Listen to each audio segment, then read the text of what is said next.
Di ko alam kung ano nangyari kay Mimi. Nangingisay lang siya. Pinainom ko naman siya ng tubig.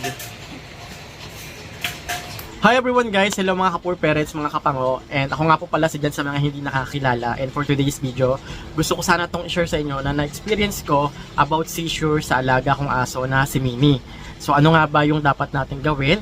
At ano nga ba yung nararapat natin gawin kapag nakikita natin nagsi-seizure na yung alaga natin? So kung interesado ka sa video na to, so please stay and keep on watching.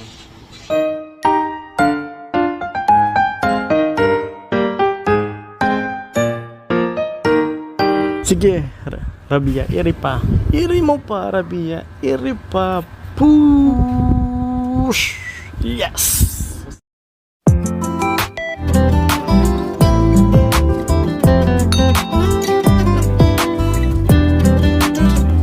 Hello everyone! So disclaimer lang, hindi po ako professional vet. So itong i-share ko sa inyo mga kapango is based po sa aking experience at saka based din sa natanong ko sa aking vet na pinupuntahan parate, na pinagkakatiwalaan at napakagaling na vet. So ganito nga ang nangyari or senaryo sa nangyari sa aking alagang aso na si Mini. Si Mini po ay 6 years old na po. So ganun na po siya katanda. Ganun na rin siya katagal sa akin. And one time, nakita ko talaga na nagsi-seizure tong alaga kong aso. Talagang kinabahan talaga ako. Hindi ko talaga alam yung gagawin ko. Nagpanic talaga ako. Hindi naman totally nagpanic kasi nga binidyohan ko siya kung ano nga ba yung nangyayari sa pagsa-seizure niya. And tayo mga poor parents, 'di ba? Normally naman na magiging reaction natin kapag hindi natin inaasahan yung isang bagay na mangyayari sa aso natin, especially kapag nag-seizure talaga, is normally talaga magpapanik talaga kayo kasi nga ang hirap makita ng gano'n na nanginginig yung aso nyo. Pero importante rin pala talaga na meron tayong alam pagdating sa pag-seizure ng mga alaga nating aso in case na mangyari sa kanila yon. Ang pag-seizure din kasi mga kapango, mga kapur parents ng alaga nating aso, depende sa sitwasyon, depende sa kalagayan nila, sa health nila. Nangyayari talaga mga kapango ang pag-seizure sa mga alaga nating aso natin, especially kapag meron silang health problem or meron silang sakit. Una na natin yung distemper. Alam naman natin na kapag lumala na yung alaga nating aso, tinatamaan na yung kanilang nervous system or basta nagiging voluntary na yung panginginig nila. Makita nyo na lang kapag may distemper yung aso nyo, kapag malala na, talagang maya-maya manginginig na yung aso nyo. Paulit-ulit hanggang sa mamatay sila. Second, baka nalason yung aso nyo. Makita nyo lang nagsi-seizure, bumubula yung bibig, possible na lason. O kaya na rabies, kaya nagsi-seizure yung aso nyo. Pwede rin na bumagsak yung electrolytes sa katawan nila.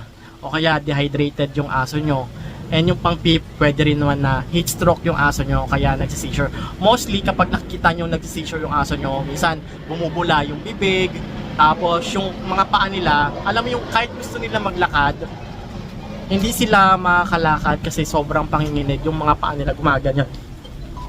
Kita nyo, so doon pa lang talaga guys, madudurog na yung puso nyo, tapos mapapansin nyo, mapapatain na lang yung alaga nyong aso, at minsan maiihi pa nga ito. At next, ano nga ba yung pwede nating gawin kapag nakikita nating nag-seizure yung alaga nating aso? So una, kailangan kalmahin nyo yung sarili nyo, huwag kayong makisabay sa aso yung nag-seizure siya, kayo naman magpapanik. Napaka-importante na maging kalmado kayo kasi yun lang yung pwede nyong gawin. And then second, ilayo nyo yung aso nyo kung saan pwedeng maumpog or malaglag. Baka yung aso nyo nasa hagdan na nagsi-seizure hindi nyo na nalaglag sa hagdan. Mas possible, mas lumala yung kalagayan ng aso nyo. Third, kapag nakikita nyo nagsi-seizure yung aso nyo, wag na wag kayo magsusubo ng kahit ano sa bibig ng alaga nyong aso. Kasi nga possible, baka makagat nila kayo. Kasi kapag yung aso kapag ang aso nagsi-seizure, hindi nila kayo makikilala. O makilala man nila kayo, hindi nila control yung sarili nila. Baka pag subo nyo ng pagkain is bigla kayong masakmal. At wag na wag din kayo magsusubo ng pagkain sa kanila kasi baka mabilaukan sila. Alam nyo naman, kapag may nag-seizure yung iba, nagsasabi, subukan mo ng ganito, ng asukal na pula, ganyan. Ang nag-seizure po na aso, hindi po yan makakalunok. Kasi voluntary na nanginginig yung katawan niya. So baka mabulunan din yung aso nyo at ma-choke at mamatay. Kaya iwasan natin na magsusubo ng pagkain sa alaga nating aso. Ang pwede lang natin gawin ay pakalmahin yung alaga nating aso. Imasimasin nyo. Kasi ilang minuto yung itatagal bago kumalma yung alaga nating aso. At kapag kumalma na yung alaga nating aso, bigyan natin ng tubig para mahimasmasan siya. And then kapag napansin nyo, maya-maya umaatake yung seizure ng alaga nyong aso, napaka-importante na ipabet nyo na yung alaga nyong aso. Kahit isang beses pa lang yan inatake, mas maganda dalhin nyo sa vet para ma-check kung ano nga ba yung problema ng aso nyo. Kasi yung epileptic or epilepsy or pag-seizure ng aso, baka meron na siyang sakit talaga na kailangan talaga na meron na siyang maintenance na inumin para maiwasan yung pag-seizure ng katawan niya. May nabibiling gamot nun, pero kailangan prescribe ng vet bago kayo bumili. At sa case naman ng alaga kong aso na si Mini, ang nangyari kasi sa alaga kong aso, pinalabas ko siya para makapaglaro. And then hindi ko na malaya na hit pala si Mini. Kasi si Mini talagang hindi ko siya hinahalubilo sa mga bata nating aso. Kasi nga may edad na si Mini yung alaga kong chihuahua. Kasi 6 years old ko na siyang kasama. So kailangan talaga is hindi ganun ka bugbugan yung ano. Alam niyo naman yung mga alaga kong Shih Tzu, di ba mga kapango, is masyadong mga hyper. So napaka-importante na separate ko talaga si Mini na hindi siya mabugbugin niya kasi nga matanda na rin si Mini. And then anong nangyari noon, hit siya tapos pinabayaan ko lang hanggang sa ini-stud na siya ni Ashcott. Nakita niya naman, in-upload ko sa aking Facebook page na ini-stud siya ni Ashcott. Nangyayaring hindi maganda mga kapango. Ayun. Oh, maritas tayo for today's video. Si Tiny at saka si Rex, si Ashcott. Gusto malindi red. Nakita ko. Kunyari ayaw niya no. Oh.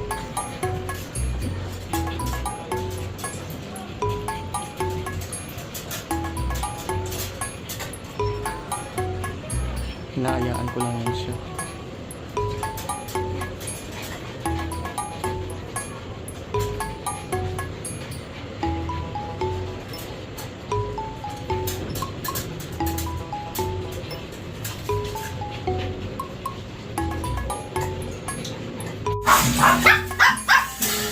Ayan na, nagdikit na yung dalawa.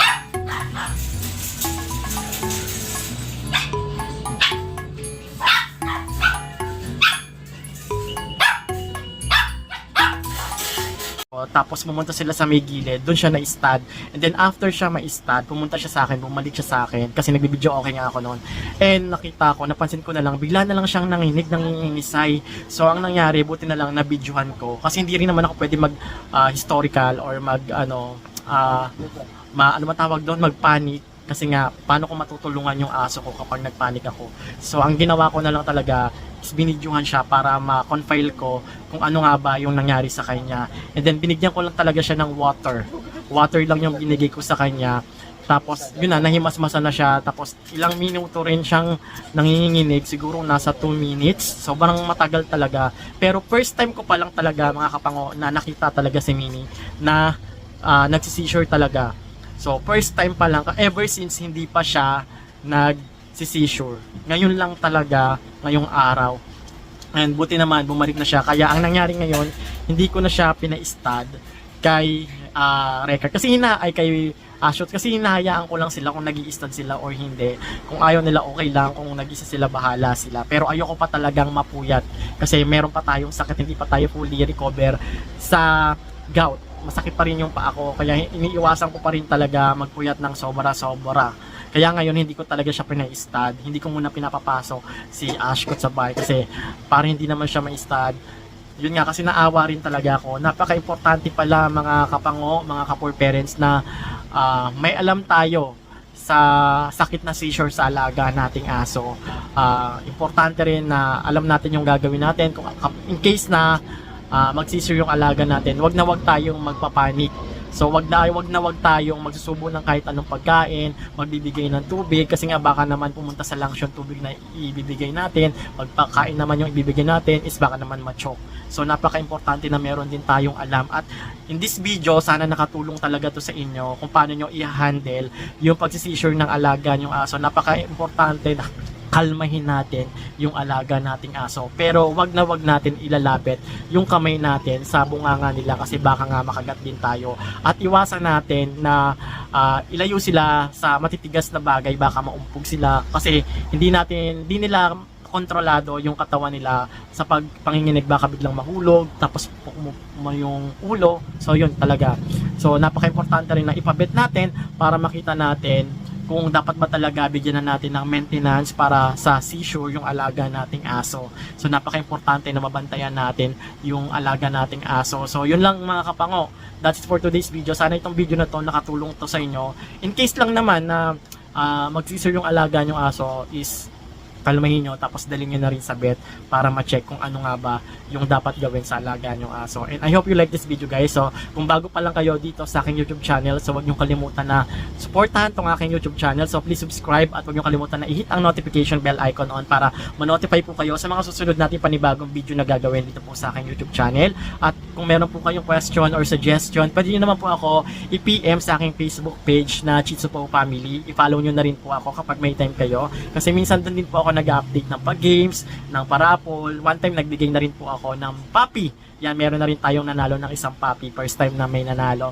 At yun lang, maraming salamat. Kung meron kayong question about dogs, PM nyo lang ako at sasagutin natin yung question nyo sa abot ng ating makakaya. At maraming salamat po sa mga sumusuporta at sa mga nagla-like at share ng aking video dito sa aking YouTube channel, pati na rin sa aking Facebook page. Maraming salamat po. I really do appreciate po. And yun lang, see you on my next vlog. So, maraming salamat. Bye-bye.